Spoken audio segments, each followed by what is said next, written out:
All right, well, each week we like to break down stories from the three levels of government because, of course, they have different impacts at different levels. And CTV political commentator Scott Reid is the man we turn to talk all about that. He is in studio with us now. Of course, they're back to work in Ottawa yesterday after the winter break. We'd sort of seen a lot from the Liberal caucus retreat and cabinet retreat the week before. But, of course, Pierre Poilievre sort of had a bit of the spotlight yesterday. Where did he go? What was interesting about that? So I was curious to see where Poilievre would place his focus because 2023 was a song for him.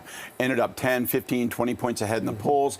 How was he going to handle himself in this first day of 2024 in the House?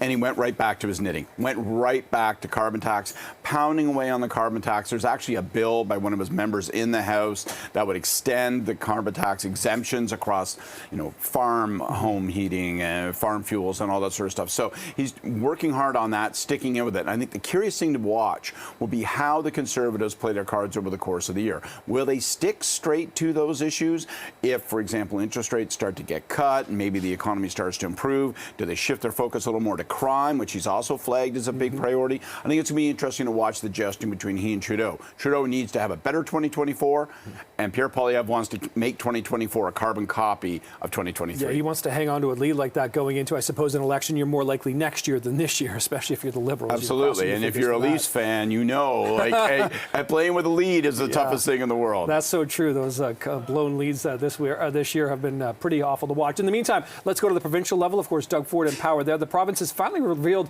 what had been reported a few weeks ago about sort of moving the service centre.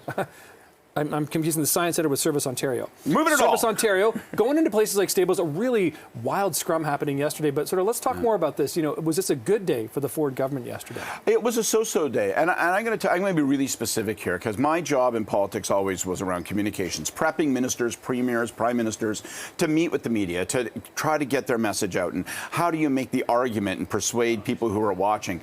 And I think that the Ford government has a slight problem here. I don't think that inherently people are going to say, I got a big problem. Like they're going to stick a Service Ontario into Staples. Okay, does that make sense? But there are questions about why was this contract sole source, $10 million contract? What are the responsibilities?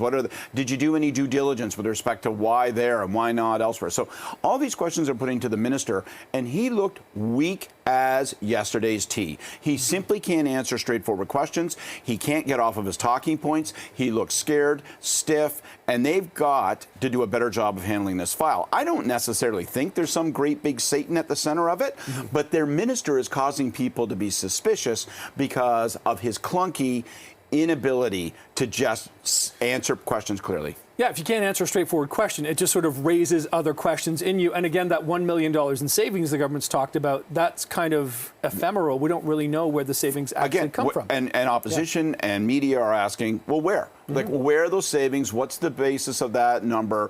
How have you done this? And if you've done that calculation, why didn't you have the time to do an open competitive bid so that we would know that actually $10.2 million is the lowest possible number we needed to spend of taxpayers' money? Okay, interesting stuff from the communication side, as always, Scott. In the meantime, we have to talk municipally. A huge week this week, of course, the mayor's budget coming out just 2 days from now. The question is, where is she going to land on this potential 10.5% property tax increase, an additional 6.5% on that federal money for refugees, et cetera, a levy, et cetera. Like, what do you make of all we're going to see in the next 48 hours? So for a month, she's been saying, listen, this isn't my budget.